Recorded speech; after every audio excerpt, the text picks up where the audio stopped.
উমর রাষ্ট্রপতি, উমরের ছেলে হুসাইনের সাথে খেলাধুলার মাঠে এক পর্যায়ে হুসাইন বলে ফেলেছেন রাষ্ট্রপতির ছেলেকে, গোলামের বাচ্চা গোলাম।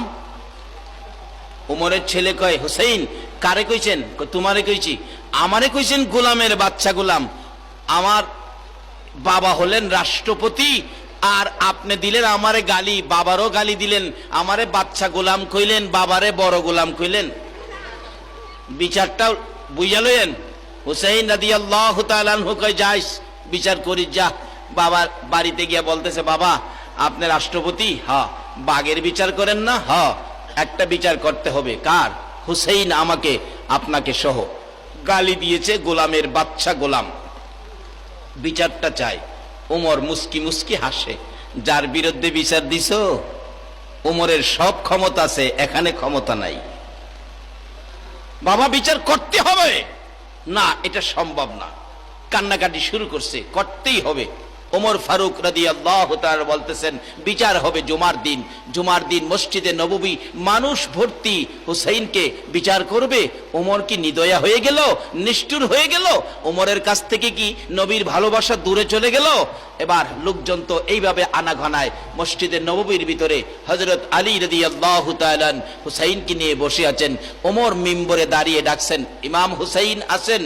হ্যাঁ আছি। তো আপনি কি আমার ছেলেকে গোলামের বাচ্চা গোলাম গোলাম বলে গালি দিছেন? হ্যাঁ দিয়েছি। অহংকার দিনে তো নিষেধ করতো, দেই নাই।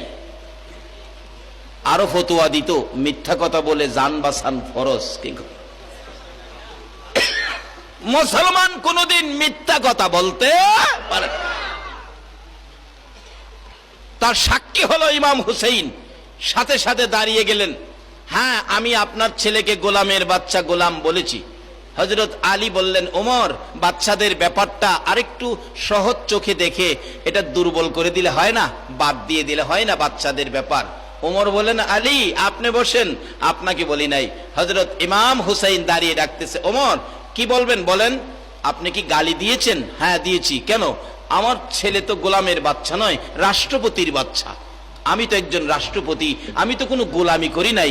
আপনি যে গোলামের বাচ্চা গোলাম গালি দিলেন, আপনার জানা মতে আমি কি কোথাও কোনো গোলামি করেছি? ইমাম হুসাইন আঙ্গুল খাড়া করে, ওমর সকলের সামনে বড় কথা বইল না। তুমি কি আমার নানার গোলামি করো নাই?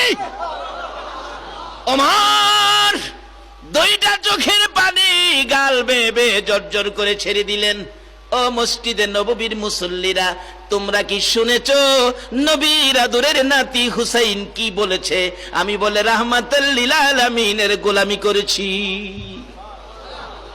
ওমর ডাকতেছে, ও মুসল্লিরা তোমরা কি শুনেছো? হ্যাঁ আমরা শুনেছি। ও হুসাইন, আমি যে তোমার নানার গোলামি করেছি এই কথাটা কাগজে লিখে দিতে পারবানি? পারবো। লিখে দিলেন, নানার গোলামি করেছে বিদায় আমি তার ছেলেকে গালি দিয়েছি। এই কাগজটুকুন ইমাম হুসাইন সিগনেচার করেছে। একজন মুসল্লি নিয়ে যাচ্ছে ওমরের কাছে। ওমর হুসাইনের হাতের লেখা কাগজ, হুসাইনের হাতের লেখা দলিল, রাহমাতাল লিল আলামিনের গোলামি।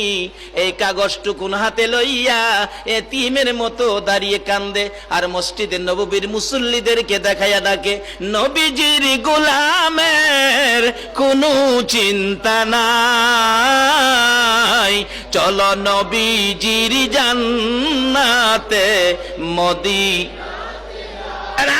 মসজিদে নববীর মুসল্লিরা তোমরা দেখেছো হুসাইন আমাকে সার্টিফিকেট দিয়েছে, আমি বলে রাহমাতাল লিল আলামিনের গোলামি করেছি।